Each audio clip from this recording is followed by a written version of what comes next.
কিন্তু তখন অন্য কোথাও দূরে চলে যেতাম, যাতে আমার আম্মু আমাকে খুঁজে না পায়।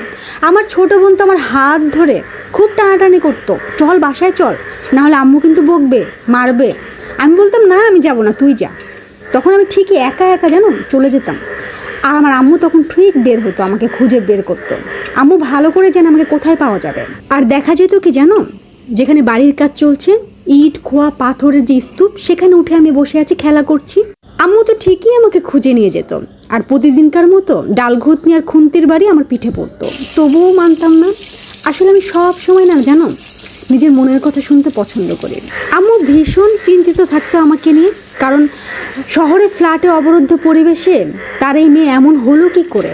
গ্রামে যদি বড় হতো তাও মানা যেত, শহরে বড় হয়ে মাটি ইট বালি কাদা ছেনতাম, যেগুলো আমার আম্মুর ভীষণ অপছন্দ ছিল। আম্মুর নাক কাটা যেত বরাবরই। তবে সময়ের সাথে কিভাবে শান্ত হয়ে গিয়েছি। দুষ্টুমি এখনও করি, তবে যেটা মানায় সেটা করি। এটাই, মানুষ তো অনেক কিছু নিয়ে চিন্তিত থাকে, কিন্তু যখন যেটা হওয়ার সেটা হয়ে যায়, এত দুশ্চিন্তা করে কোনো লাভ নেই।